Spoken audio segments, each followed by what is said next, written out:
नमस्कार विद्यार्थी मित्रांनो. तर गेल्या लेक्चरला आपण निर्णय घेणे यामध्ये संकल्पना, त्याचबरोबर निर्णयाची वैशिष्ट्ये आणि व्याख्या या घटकाचा अभ्यास केला. तर आज आपल्याला निर्णय प्रक्रियेचे स्वरूप या घटकाचा आणि त्याचबरोबर जर आपला वेळ शिल्लक राहिला तर निर्णय प्रक्रियेतील टप्पे हा भाग आपण आज पाहणार आहोत. तर सुरुवात पहिल्यांदा तर करावायची झाली तर निर्णय प्रक्रियेचे स्वरूप हे विस्तृत आहे, व्यापक आहे. प्रत्येक क्षेत्रामध्ये किंबहुना जगामध्ये सर्वच ठिकाणी निर्णय हे घ्यावेच लागतात. त्यामुळे निर्णय घेतल्याशिवाय व्यवसायाचे कोणतेच कार्य होऊ शकत नाही. त्यामुळे निर्णयाचे स्वरूप व्यापक सांगता येईल. यामध्ये सगळ्यात महत्त्वाचं आणि पहिलं स्वरूप सांगितलेलं आहे ते म्हणजे सातत्य व बौद्धिक प्रक्रिया. निर्णय ही एक बौद्धिक प्रक्रिया आपण वैशिष्ट्यामध्येच पाहिलं. त्याचबरोबर सातत्य.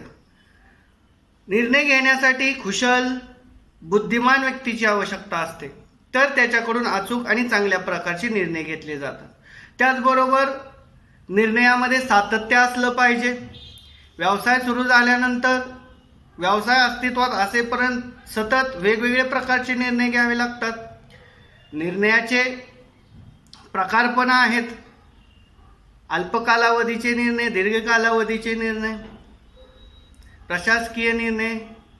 मग त्यानुसार वेगवेगळ्या प्रकारचे निर्णय घ्यावे लागत असतात आणि त्यानुसार व्यवसायामध्ये वेगवेगळ्या प्रकारचे निर्णय घेतले. म्हणजे निर्णयाच्या स्वरूपामध्ये, निर्णय प्रक्रियेच्या स्वरूपामध्ये सातत्य व बौद्धिक प्रक्रिया ही अतिशय महत्त्वाची आहे आणि त्यानुसार व्यवसायामध्ये निर्णय घेतले जातात. कामगाराला नोकरीतून बडतर्फ केल्यास संप, मोर्चा घेराव इत्यादी परिणामाला सामोरे जाण्यासाठी त्याबाबत करावयाच्या उपाययोजनाचा आराखडा अगोदरच तयार करावा लागतो आणि त्यानुसार व्यवसायामध्ये निर्णय घेतले जातात.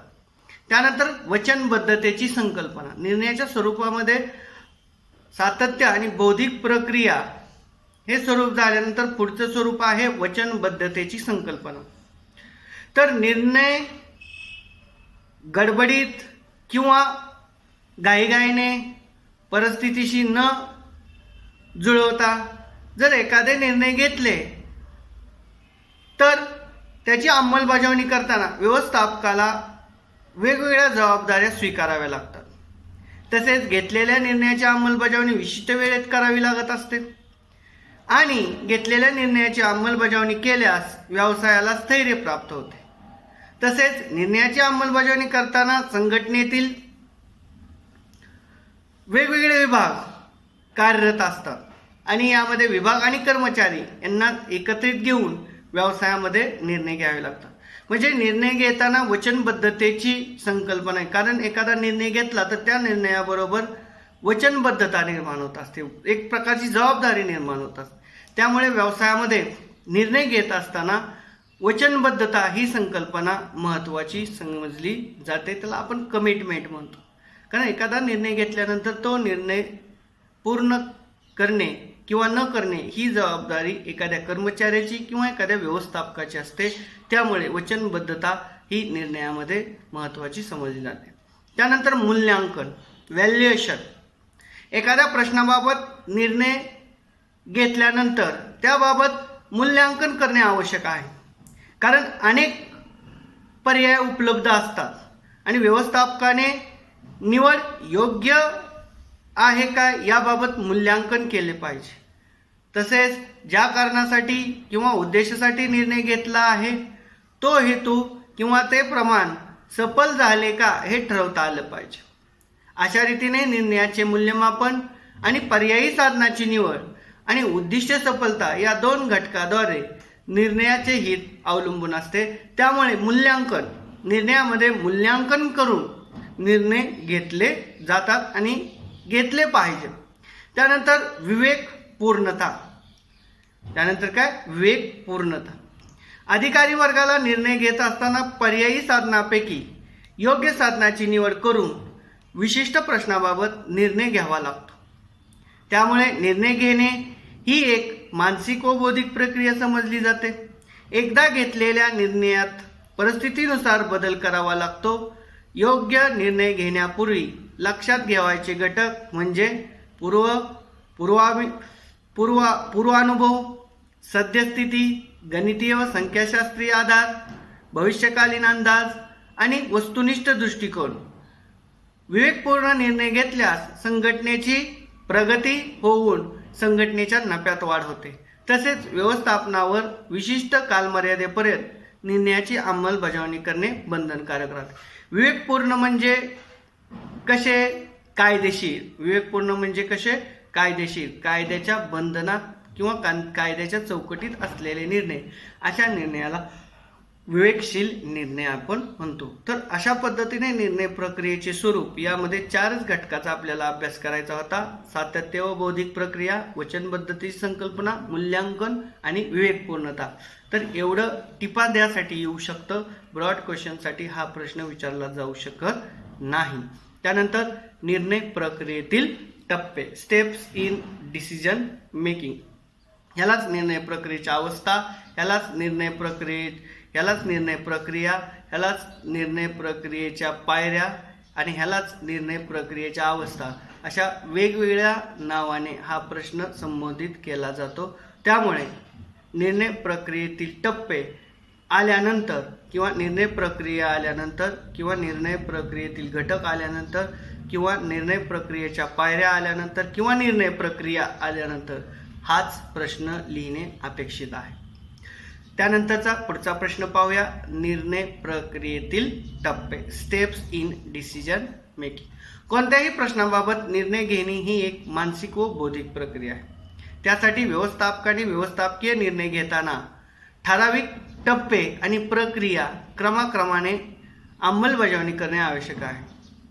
व्यवस्थापन तज्ञ पीटर ड्रकर यांच्या मतानुसार निर्णय प्रक्रियेत खालील घटकांचा समावेश होतो. मग प्रामुख्याने पहिला घटक आहे प्रश्नाच्या वास्तविक स्वरूपाचा अभ्यास. दुसरा आहे प्रश्नाचे विश्लेषण. तिसरा आहे पर्यायी उपाययोजनांचा विकास. चौथा आहे पर्यायी उपायांचे मूल्यमापन.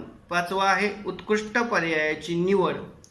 सहावा आहे निर्णय परिणामकारक कृतीत रूपांतर. आणि सातवा आहे निर्णयाच्या परिणामाचे मूल्यमापन. तर अशा पद्धतीने आपल्याला निर्णय प्रक्रिया पूर्ण करायची. तर विद्यार्थी मित्रांनो, कोणतेही कार्य करत असताना त्या कार्यासाठी विशिष्ट प्रकारची प्रक्रिया असते, टप्पे असतात, अवस्था असतात. त्या अवस्थेतून आणि त्या प्रक्रियेतूनच आपल्याला पूर्णपणे जावं लागत असतं. आणि त्याच पद्धतीने निर्णय प्रक्रियेतील टप्पे किंवा अवस्था किंवा प्रक्रिया किंवा पायऱ्या आपल्याला यामध्ये पाहायच्या. सगळ्यात पहिला आणि महत्त्वाचा टप्पा येतो तो म्हणजे प्रश्नांच्या वास्तविक स्वरूपाचा अभ्यास करणे. वैद्यकीय शास्त्रात जसं रोगाचे निदान करण्याला महत्त्वाचे स्थान आहे, कारण रोगाचं निदान अचूक झाले तरच त्याबाबतची कोणत्या प्रकारची औषधे द्यावीत हे डॉक्टरांना समजतं. त्यामुळे परिणामकारक उपाययोजना करताना त्याचप्रमाणे निर्णय प्रक्रियेत